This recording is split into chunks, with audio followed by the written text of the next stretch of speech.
Magandang araw mga kabakyard.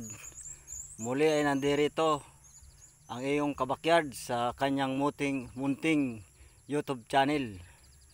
Ang content natin ngayon ay sa patuloy na paghahanda ng taniman. Ito po mga kabakyard, meron tayong pili. Ito po ay 4 na puno at 2 suwa. Ito po ay tatanim ko dito sa tapat ng aking pagtatayuan ng kubo mga kabakyard. Ito na po ang aking nalinisan. Ito na po ang aking paghahanda ng aking pagtatamnan ng watermelon mga kabakyard. Ayan na po ang aking mga napalinisan.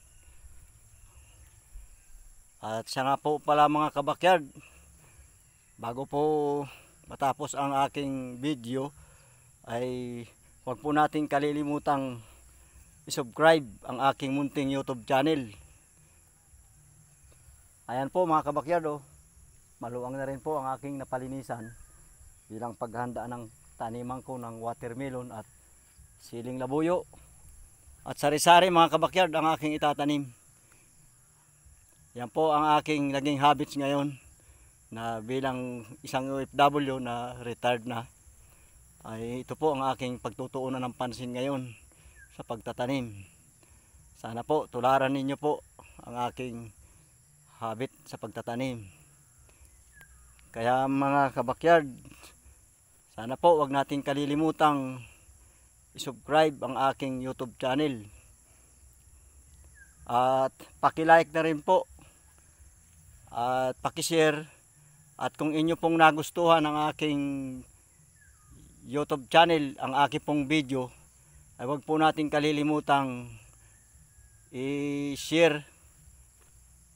At kung kayo po ay mayroon comment, paki-comment lang po sa down below ng aking channel. At sana po ay huwag po natin kalilimutan na panoorin din ang aking mga video sa mga susunod pa. Yan lamang po mga kabakyard, at maraming salamat sa inyo. Lalong lalo na po ang katulad kong OFW na pagdating ng araw sila ay retired na.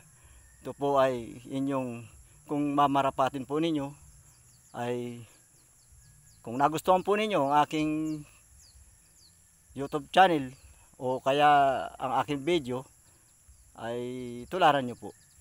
Yan lamang po. Marami pong salamat sa inyo. Hanggang sa muli. Ito po ang inyong kabakyard, Manny Boy Royales. Ito po.